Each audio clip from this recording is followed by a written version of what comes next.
আসসালামু আলাইকুম। বিবিসি আন্তর্জাতিক বিশ্ব সংবাদে আপনাকে স্বাগত। শুরুতে সংবাদ শিরোনাম, পরে বিস্তারিত।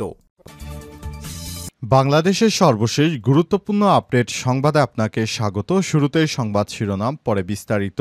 প্রথমেই জানাবো আমাদের হাতে থাকা সর্বশেষ গুরুত্বপূর্ণ সবথেকে তাজা আপডেট সংবাদ। কার্যক্রম নিষিদ্ধ আওয়ামী লীগ নেতা এবং উপজেলা চেয়ারম্যানের বাড়িতে আগুন। কার্যক্রম নিষিদ্ধ ফেনী জেলা আওয়ামী লীগের যুগ্ম সাধারণ সম্পাদক সোনাগাজী উপজেলার নবাবপুর ইউনিয়নের ফাতেপুর গ্রামের বীর মুক্তিযোদ্ধা মরহুম খাজা আহমেদ এবং সোনাগাজী উপজেলা পরিষদের সাবেক চেয়ারম্যান জহিরুদ্দিন মাহমুদ লিপটনের বাড়িতে পেট্রোল ঢেলে আগুন দেওয়ার অভিযোগ পাওয়া গেছে। এরপর জানাবো চট্টগ্রামের হাটহাজারী মাদ্রাসায় সন্ত্রাসী হামলায় ১০০ ছাত্র আহত। এই ঘটনায় জামাত ইসলামের বিবৃতি। চট্টগ্রামের হাটহাজারী মসজিদ ও মাদ্রাসাকে অবমাননা কর এবং সন্ত্রাসী হামলা চালিয়ে শতাধিক ছাত্রকে মারাত্মকভাবে আহত করার ঘটনায় গভীর উদ্বেগ প্রকাশ করে নিন্দা ও প্রতিবাদ জানিয়েছে বাংলাদেশ জামাত ইসলাম। আজ দলটির সেক্রেটারি জেনারেল সাবেক এমপি অধ্যাপক মিয়া গোলাম পরোয়ার এক বিবৃতির মাধ্যমে এই নিন্দা জানান। এদিকে ঢাকা সিলেট মহাসড়কে ২০ কিলোমিটার যানজট। ব্রাহ্মণবাড়িয়া ৩ সদর ও বিজয়নগর আসনের অন্তর্গত চান্দোরা এবং বুধন্তি ইউনিয়নকে ব্রাহ্মণবাড়িয়া ২ সরাইল আশুগঞ্জ আসনে অন্তর্ভুক্ত করে চূড়ান্ত গেজেট প্রকাশ করেছে নির্বাচন কমিশন। নিয়ে অসন্তোষ প্রকাশ করে ঢাকা সিলেট মহাসড়ক অবরোধ করেছে স্থানীয়রা। এছাড়াও সারা দেশের সঙ্গে যোগাযোগ বিচ্ছিন্নেরও হুমকি দিয়েছেন তারা। এবারে জানাবো আন্তর্জাতিক সেল গঠন করল শিক্ষার্থীদের নতুন রাজনৈতিক দল এনসিপি। দলীয় কার্যক্রম গতিশীল করার লক্ষ্যে আন্তর্জাতিক সেল গঠন করেছে জাতীয় নাগরিক পার্টি এনসিপি। দলের আহ্বায়ক মোহাম্মদ নাহিদ ইসলাম ও সদস্য সচিব আক্তার হোসেন এই কমিটির অনুমোদন দিয়েছে। দলটির যুগ্ম সদস্য সচিব দপ্তর সালেউদ্দিন সিফাত স্বাক্ষরিত এক বিজ্ঞপ্তিতেই তথ্য জানানো হয়েছে। এবং সর্বশেষ জানাবো আব্দুল কাদের কখনো সমীকরণে থাকেন না, বললেন নাহিদ ইসলাম। ডাকসু নির্বাচনে গণতান্ত্রিক ছাত্র সংসদ বাকশাস মনোনীত ভিপি প্রার্থী আব্দুল কাদেরের জন্য ভোট চেয়েছেন জাতীয় নাগরিক পার্টি এনসিপির আহ্বায়ক নাহিদ ইসলাম। তিনি বলেছেন, আব্দুল কাদের এমন একজন মানুষ যিনি আন্দোলনের সময় তার অবদান অনস্বীকার্য। তিনি কখনোই সমীকরণে থাকেন না। তাকে অবশ্যই আমাদেরকে ভোট দিয়ে জয়যুক্ত করতে হবে। তিনি আমাদের আন্দোলন সংগ্রামের অন্যতম একজন পথিকৃত ব্যক্তি। সুতরাং শিক্ষার্থীদের উচিত আব্দুল কাদেরকে কোনোভাবে এড়িয়ে না যায় এবং তাকে ভোটের মাধ্যমে জয়যুক্ত করা। প্রিয় দর্শক, এতক্ষণ শুনছিলেন সংবাদ শিরোনাম, এবারে বিস্তারিত। তবে তার আগে বন্ধুরা, অনুরোধ থাকবে সংবাদটিতে একটি লাইক দিন। এই চ্যানেলে আপনি নতুন হয়ে থাকলে আমাদের সংবাদটি দেখতে দেখতে চ্যানেলটি সাবস্ক্রাইব করে রাখুন। কমেন্ট করে বন্ধুরা আপনার মূল্যবান মতামত জানিয়ে দিন আপনি বিশ্বের কোন দেশ থেকে বা বাংলাদেশের কোন স্থান থেকে আমাদের সংবাদটি দেখছেন এবং শুনছেন। আর বন্ধুরা, এই সংবাদটি আপনার সোশ্যাল মিডিয়া ফেসবুকে শেয়ার করে বন্ধুদেরও দেখার সুযোগ করে দিন। এবারে বিস্তারিত। কার্যক্রম নিষিদ্ধ আওয়ামী লীগ নেতা এবং উপজেলা চেয়ারম্যানের বাড়িতে আগুন। কার্যক্রম নিষিদ্ধ ফেনী জেলা আওয়ামী লীগের যুগ্ম সাধারণ সম্পাদক ও সোনাগাজী উপজেলার নবাবপুর ইউনিয়নের ফাতেপুর গ্রামের বীর মুক্তিযোদ্ধা মরহুম খাজা আহমেদ ও সোনাগাজী উপজেলা পরিষদের সাবেক চেয়ারম্যান জহিরুদ্দিন মাহমুদ লিটনের বাড়িতে পেট্রোল ঢেলে আগুন দেওয়ার অভিযোগ পাওয়া গেছে। রাতে বাড়ির কেয়ারটেকার নামাজ পড়তে গেলে দুর্বৃত্তরা আগুন লাগিয়ে দিয়ে সটকে পড়ে। খবর পেয়ে স্থানীয় বাসিন্দারা প্রায় ১ ঘণ্টা চেষ্টা করে আগুন নিভাতে সক্ষম হয়। এতে হলরুমে থাকা নিরাপত্তা রক্ষিত কেয়ারটেকারের আসবাবপত্র, কাপড়চোপড় এবং নিচতলার ড্রয়িং রুমে কিছু অংশ পুড়ে যায়। দুর্বৃত্তরা বাড়ির দ্বিতীয় তলায় দরজা ভেঙে চেষ্টা করে ব্যর্থ হয়ে সিঁড়ি এবং দরজায় একইভাবে আগুন ধরিয়ে পালিয়ে যায়। ২০২৪ সালের ৫ই আগস্টের আগে থেকে বাড়িতে কেউ থাকে না। জহিরুদ্দিন মাহমুদ লিপটন পরিবারের অপর সদস্যরা সরকারি চাকরির সুবাদে এলাকার বাইরে থাকেন। পুলিশ ও স্থানীয়রা জানায়,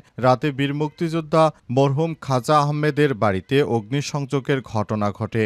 আগুন লাগার সুনির্দিষ্ট কোনো কারণ আইনশৃঙ্খলা বাহিনী জানাতে পারেনি। এই ঘটনায় জহিরুদ্দিন মাহমুদ লিপটন সামাজিক যোগাযোগ মাধ্যমে এক স্ট্যাটাসে উল্লেখ করেন, আগুনের ঘটনায় তিনি বিচলিত নন। যেখানে ৩২ নম্বরে আগুন দিয়েছে সেখানে এই বাড়ি তো কিছুই নয়। সোনাগাজী মডেল থানার ভারপ্রাপ্ত কর্মকর্তা ওসি বাইজিদ আকন বলেন, আগুন কিভাবে লেগেছে এ বিষয়ে আমরা এখনো নিশ্চিত করতে পারিনি। যে বা যারা আগুন দিয়েছে তাদের বিরুদ্ধে আইনগত ব্যবস্থা গ্রহণ করা হবে। হাটহাজারী মাদ্রাসায় সন্ত্রাসী হামলায় জামাতের বিবৃতি। চট্টগ্রামের হাটহাজারীতে মসজিদ ও মাদ্রাসাকে অবমাননা এবং সন্ত্রাসী হামলা চালিয়ে শতাধিক ছাত্রকে মারাত্মকভাবে আহত করার ঘটনায় গভীর উদ্বেগ প্রকাশ করে তীব্র নিন্দা ও প্রতিবাদ জানিয়েছে বাংলাদেশ জামাত ইসলাম। দলটির সেক্রেটারি জেনারেলের সাবেক এমপি অধ্যাপক মিয়া গোলাম পরোয়ার এক বিবৃতির মাধ্যমে এই নিন্দা জানিয়েছেন। বিবৃতিতে তিনি বলেন, গত ৬ সেপ্টেম্বর রাত ৮টার দিকে ঈদে মিলাদুন্নবী উপলক্ষে আয়োজিত যশনে জুলুসে র্যালি হাটহাজারী মাদ্রাসার সামনে দিয়ে যাওয়ার সময় আরিয়ান ইব্রাহিম নামে এক যুবক মসজিদ ও মাদ্রাসার দিকে অশোভন অঙ্গভঙ্গি করে এবং তা ভিডিও করে সামাজিক যোগাযোগ মাধ্যমে ছড়িয়ে দেয়। ঘটনায় মাদ্রাসা ছাত্ররা প্রতিবাদ জানালে সন্ত্রাসীরা তাদের উপর নৃশংস হামলা চালায়। এই বর্বরোচিত হামলায় শতাধিক ছাত্র গুরুতর আহত হয়েছে। আমি এই ঘটনার তীব্র নিন্দা জানাচ্ছি, আহতদের প্রতি গভীর সমবেদনা প্রকাশ করছি এবং তাদের দ্রুত আরোগ্য কামনা করছি। গোলাম পরোয়ার আরও বলেন, হাটহাজারী মাদ্রাসা থেকে সবথেকে প্রাচীন ও বৃহত্তম দ্বীনি প্রতিষ্ঠান, সেখানে এই ধরনের সন্ত্রাসী হামলা একটি গভীর ষড়যন্ত্রের অংশ এবং স্পষ্ট উস্কানিমূলক কর্মকাণ্ড। মসজিদ ও মাদ্রাসার মধ্যে ধর্মীয় পবিত্র স্থান অবমাননা কোনোভাবেই গ্রহণযোগ্য না। এগুলো মুসলমানদের ঈমান ও আকীদার সঙ্গে সম্পৃক্ত। তাই প্রত্যেক দায়িত্বশীল মানুষ ধর্মীয় পবিত্র স্থানসমূহ যথাযথভাবে সম্মান করার জন্য আহ্বান জানিয়েছে বাংলাদেশ জামাত ইসলাম। যারা এই ধরনের কার্যক্রম ঘটিয়েছে তাদেরকে অবশ্যই দৃষ্টান্তমূলক শাস্তির আওতায় নিয়ে আসার জন্য আবেদন করা হয়েছে। ঢাকা সিলেট মহাসড়কে ২০ কিলোমিটার যানজট।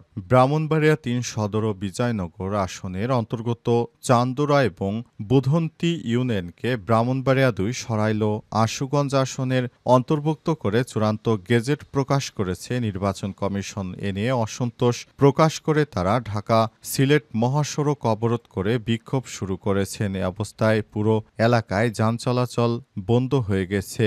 তাদের সড়ক অবরোধ করে রাখার ফলে পুরো এলাকায় প্রায় ২০ কিলোমিটার যানজটের সৃষ্টি হয়েছে। অবস্থায় সেখান দিয়ে কোনো গাড়ি চলাচল করতে পারছে না। সব মানুষ এখন জিম্মি হয়ে গেছে।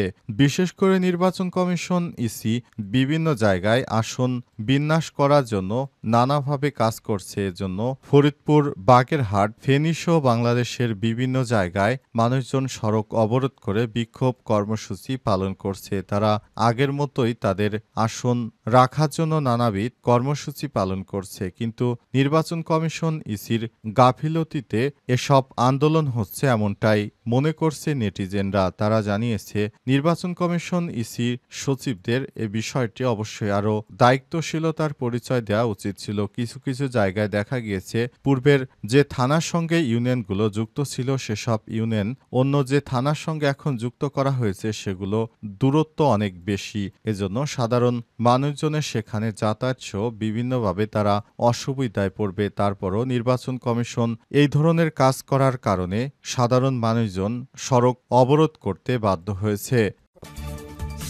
আন্তর্জাতিক সেল গঠন করল এনসিপি। দলীয় কার্যক্রম গতিশীল করার লক্ষ্যে আন্তর্জাতিক সেল গঠন করেছে জাতীয় নাগরিক পার্টি এনসিপি। দলের আহ্বায়ক মোহাম্মদ নাহিদ ইসলাম ও সদস্য সচিব আক্তার হোসেন এই কমিটির অনুমোদন দিয়েছে। দলটির যুগ্ম সদস্য সচিব ডক্টর সালেউদ্দিন সিফাত স্বাক্ষরিত এক বিজ্ঞপ্তিতে এই তথ্য জানানো হয়। আন্তর্জাতিক সেলের সম্পাদক সুলতান মোহাম্মদ জাকারিয়া আর সহ সম্পাদক হয়েছেন আলাউদ্দিন মোহাম্মদ। এছাড়াও সদস্য হয়েছেন আরিফ সোহেল, আবু সাইদ মোহাম্মদ উদ্দিন, দক্ষিণ এশিয়া তাহসিন রিয়াস, নাভিদ, নওরোজ শাহ, তৌহিদ হোসেন মজুমদার, নুসরাত তাবাসসুম, মনিরা শারমিন এবং মাহবুব আলম। একই দিনে কৃষক অধিকার প্রতিষ্ঠা, ভূমি সংস্কার, কৃষিপণ্যের ন্যায্য দাম নিশ্চিতকরণে কৃষক উইং গঠনের ঘোষণা দিয়েছে জাতীয় নাগরিক পার্টি এনসিপি।